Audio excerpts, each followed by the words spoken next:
Beleza, Ju. Como Léo falou muito bem do contexto extra-campo, eu vou tentar focar um pouco mais no que foi a partida dentro das quatro linhas. E aí, assim, como ele bem falou, a gente viu um Ceará com uma tentativa de proposta nova hoje, na mão do Juca Antonello. E aí, o que ele faz? Ele coloca realmente os dois jogadores da base do meio-campo, os dois volantes de melhor saída, só que ele tira um pouco da intensidade da marcação. E aí, assim, quando você joga com um time jovem, intenso e rápido, como o time do Bragantino, se todas as engrenagens não estão muito bem ajustadas, se esse trabalho não é feito de maneira orgânica, muito bem orquestrada, a gente vê o que a gente viu nos primeiros 45 minutos.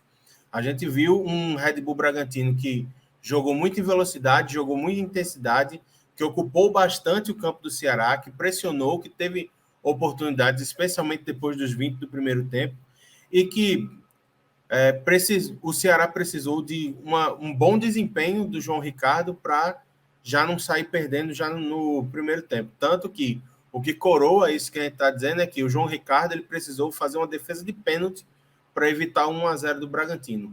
E aí, só isso a gente já mostra o volume de jogo, que o Bragantino, além do pênalti, teve chance com o Elinho, teve chance com o Arthur, teve várias possibilidades de abrir o placar e não o fez, não por conta de marcação ou da linha de defesa, mas sim muito por conta das intervenções importantes do João Ricardo, que, como o Léo já disse, é o melhor para ele em campo e eu corroboro 100% com o voto. Assim. Eu acho que não tem ninguém entre os alvinegros que foi mais decisivo do que o João Ricardo hoje. E aí, assim, o time sofre no primeiro tempo, tem essa postura mais avançada, porque coloca dois volantes que sabem distribuir a bola e que, tecnicamente, acionariam bem os dois pontas, e isso não se apresenta no primeiro tempo. O time desce para o intervalo, o técnico conversa e tal, e aí o time parece que, aos poucos, vai entrando na partida meio que no tranco, assim. Vai jogando, o motor vai aquecendo, parece, e aí, numa hora, o time pega. Mas, ainda assim, pega do meio para frente, dando muito espaço atrás. E aí, o que a gente vê no segundo tempo é um jogo de trocação. É o Red Bull indo lá, tendo chance, o Ceará tentando contragolpear e tendo uma chance aqui e ali. E nesse jogo de trocação franca, a gente sabe que pode dar qualquer coisa. E, nesse sentido, quem abre o placar é justamente o Ceará, que, ao meu ver, estava vivendo o seu melhor momento em campo, apesar de não ser o melhor em campo, porque eu ainda via o Red Bull um pouco mais efetivo. Então, assim, o Ceará teve o pênalti a seu favor, como o Léo bem disse, precisou bater o pênalti 3 vezes, e aí entra a figura que, assim, o Eric entrou muito bem em campo, mas aí ele bateu o primeiro, precisou voltar, bateu o segundo, precisou voltar, e aí eu nunca parei para pensar e acho que assim não tem nem como a gente ter noção do que sente um jogador profissional de futebol no momento desse. Mas assim, para uma equipe que já está mentalmente tão abalada como a do Ceará, vendo o Eric, que é um cara que não é acionado entre os titulares com frequência, que já foi muito criticado pela torcida durante a temporada, e que, assim, está no contexto, junto com todo mundo, nesse contexto, como eu coloquei, à deriva, no caso de não ter um treinador efetivo, mas como o Léo bem disse, estar à deriva no Ceará significa muito mais do que isso. Realmente, assim, quando vai para a terceira cobrança, eu acredito que se ele fosse bater o terceiro pênalti, o resultado seria o mesmo, teria perdido de novo. E aí o Zé Roberto vai lá, pega a bola, mais experiente, vai lá e converte o pênalti. E aí, o que deveria ser a tranquilidade para que o Ceará pegasse, não, agora vamos tentar dar o ritmo do jogo, vamos tentar focar em engessar o jogo do Bragantino, tentar segurar esse resultado, porque essa vitória para a gente é muito importante, recoloca a gente no campeonato, deixa a gente não correr, não ficar com a zona de rebaixamento batendo na nossa porta toda rodada, como é o caso atual, porque assim, essa rodada o Ceará ele não vai entrar na zona, mas aí na próxima a gente já não sabe que o risco já é gigante de novo, entendeu? Então assim, era uma vitória para dar uma tranquilidade para o Ceará ter mais uma semana de trabalho para continuar procurando seu treinador, só que aí o Red Bull continua em cima, o Ceará recua demais, não consegue ter tantos mecanismos para contragolpear, E, como o Léo bem disse, assim, a síntese da incompetência na gestão de futebol mostra o que a gente viu nesses últimos lances. Num lance completamente atrapalhado, o Messias nem vê o jogador que chega para dividir. Acredito, se eu não me engano, foi o Gabriel Novaes que chega para dividir. Ele atinge o jogador, o juiz dá o pênalti, há toda uma reclamação, mas o pênalti é batido. O João Ricardo, dessa vez, não consegue defender.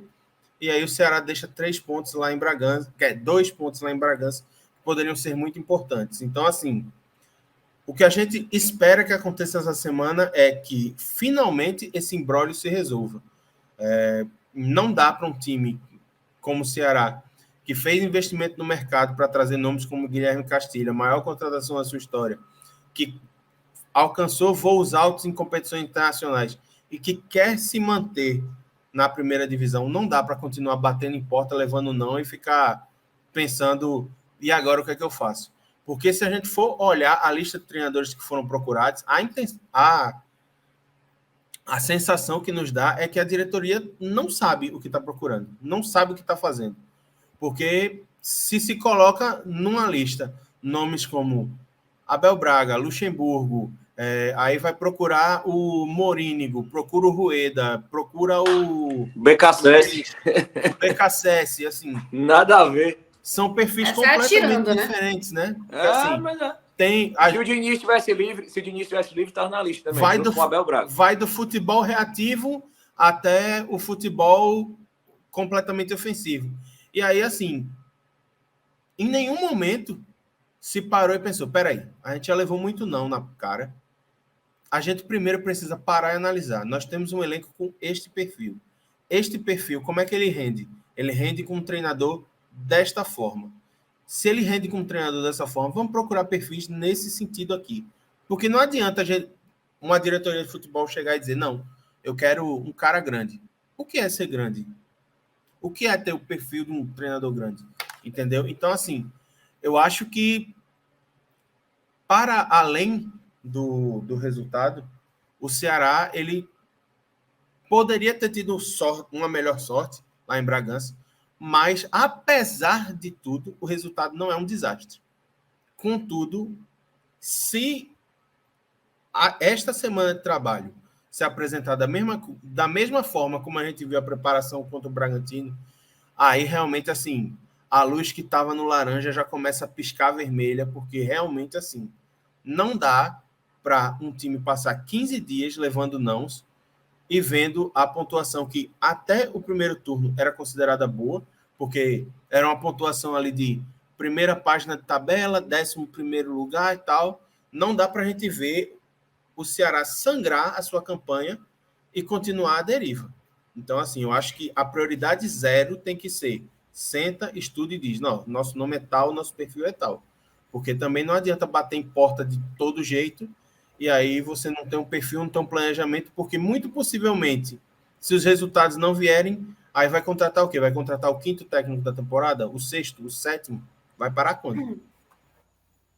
Ô, Iago, queria só pontuar aqui, trazer 2 comentários que eu achei interessantes, do Eduardo Souza, que colocou no chat do Twitter, né? Robson quer um treinador para tirar o dele da reta, não importa a forma de jogar, aquela coisa, né? Trazer um cara grande para dizer assim, ó, trouxe, tá aqui, consegui fazer isso na minha gestão e ser blindado, né? Então, ele inova, mas o Robinson, ele inova até nisso no Ceará. Eu até citei em outros telecasts. Geralmente, o dirigente brasileiro, ele gosta de se blindar com treinadores de tamanho grande para blindar ele ali, ser um escudo. O Robinson, ele já criou uma segunda forma. Ele já usou treinador ruim para se blindar, né? Foi o caso do Marquinhos Santos. Porque durante todo o período do Marquinhos Santos era tão ruim que as críticas eram todas do Marquinhos Santos. Durante 2 meses, a diretoria estava em segundo plano. E eu falei assim, não só nome grande, a diretoria do Ceará inova em se blindar com treinador ruim, assim, que é tão ruim que ele se blinda porque se torna o alvo mais fácil. E aí uma coisa, Léo, que eu tenho visto bastante é que parece que o Ceará ele se escravizou com o seu acerto na temporada. Porque ele acha que todo treinador que chegar aqui vai ser o Dorival. E não é. Assim, o Ceará ele teve uma sorte muito grande, porque a gente sabe, ok, o Dorival é um cara de reconhecida competência, que tem bons trabalhos na carreira, mas era um cara que estava muito tempo fora do mercado. Então, assim, não é chegar assim, eu vou trazer qualquer um que vai chegar e vai dar conta do recado com esse elenco que eu tenho, porque não vai. O time do Ceará, o Dorival mostrou o caminho das pedras, mostrou o perfil do time que o elenco do Ceará pode entregar mais.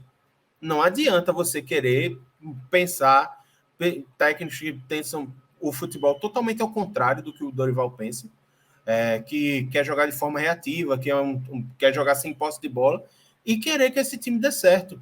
Assim, o time do Ceará investiu em contratar jogadores de boa qualidade técnica. Se tu tem um time que tem peças de boa qualidade técnica, para que tu vai querer jogar sem a bola? Não faz sentido, entendeu? Então, assim, primeiro de tudo, antes de continuar batendo portas e levando não, eu acho que precisa, vamos parar a bola aqui, vamos parar a bola e vamos conversar para a gente botar o time em campo de novo, para ir procurar contratações, porque não dá para tentar contratar de Dunga a Van Gaal, passando pelo Pepe Guardiola, tentando o Zezinho da esquina. Não dá, assim, precisa ser assertivo, porque até quando essa campanha vai continuar sangrando? A gente sabe que depois que entrar na zona de rebaixamento, com essa espiral negativa, com esse dano psicológico tão grave, porque o Ceará vem de um dano psicológico grave na sua campanha, porque teve 2 eliminações muito ruins no início do ano, respirou com o Dorival, esboçou uma melhora, veio o Marquinhos Santos, e aí tudo que o Dorival tinha feito foi implodido. E aí, assim... Ô, Iago, só para completar aqui o que você está falando, com o próprio Eduardo, em mais um comentário que ele colocou aqui, o momento era o Ceará ter tido calma na contratação de um treinador antes de fazer a bobagem de contratar Marquinhos Santos. Até a gente, na época, não entendeu muito bem por que trazer Marquinhos Santos no momento que ele chegou, mas o que realmente parece é que perdeu-se uma oportunidade de tentar trabalhar com um pouquinho mais de calma e tranquilidade, quando o momento do Ceará era muito melhor, em todas as competições que estava disputando. E aí vem o Marquinhos Santos e não consegue dar uma sequência positiva de trabalho, porque ele demonstrou que não tinha capacidade de gerir aquele grupo daquele jeito, né? E não só isso, né? É um perfil completamente diferente do Dorival que estava dando certo aqui. Então, assim, mais uma prova de que a procura lá em Porangabuçu se procura, mas não se sabe o que está se procurando.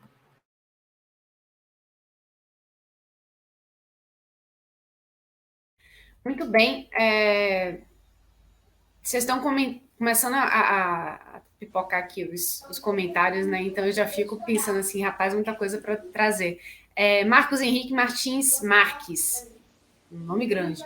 Vamos lá. O sintoma de todo esse momento emocional é simplesmente a cobrança de um time ficar nos pés do Eric e nem Vina foi lá bater, né? E vocês falaram também dessa sensação de que parece que a equipe do Ceará já está se sentindo rebaixada, né? De ficar aquela coisa de querer transferir responsabilidades, né? O Vina que já foi esse cara assim, então, de puxar para si a responsabilidade, de repente faltava um pouco mais dele chegar e voltar a ser esse cara, né? De assumir e dizer assim, não, pera lá, vamos dar essa volta por cima, né?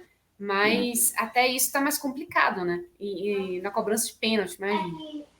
O Vina, mas assim, o Vina, a minha crítica ao Vina, nesse caso, ela é até oposta. Eu acho que o Vina, nesse caso, ele tem que ter a compreensão que ele não é um bom batedor de pênalti. Ele já deveria ter deixado isso há muito tempo. Na verdade, o Eric é um batedor de pênalti com aproveitamento bem melhor que o Vina. E realmente fazia sentido. Eu acho que a comparação do que o Marcos Henrique fez, e faz todo sentido, é em termos de representatividade. O Eric era um reserva, vinha lesionado. Sim, justamente. Mas era exatamente isso que eu queria falar, que foi, o Vina é um cara que assim, puxava para si muito a imagem, né, do Ceará. Há anos que ele é aquele cara que tem uma ligação muito forte com a torcida, é o cara que trabalha muito a moral do Ceará, né? Então, eu acho que vai mais por aí mesmo, né? De você chegar e tomar para si uma responsabilidade que ele já fez tantas vezes, né? E que agora está meio que carente desse cara dentro do elenco do Ceará. E não só ele, assim, eu acho que um sintoma que eu acho que até poderia ser mais encaixado é porque, assim, o Vina, ele teve o trauma da eliminação contra o São Paulo, da Copa Sul-Americana, muito vivo ainda. Então, assim, mas tem outro nome no elenco do Ceará que também é muito forte, que também tem muita representatividade, e que quando bateu o pênalti esse ano foi bem, que é o Mendonça. E a gente não viu o Mendonça nem para bater os últimos pênaltis.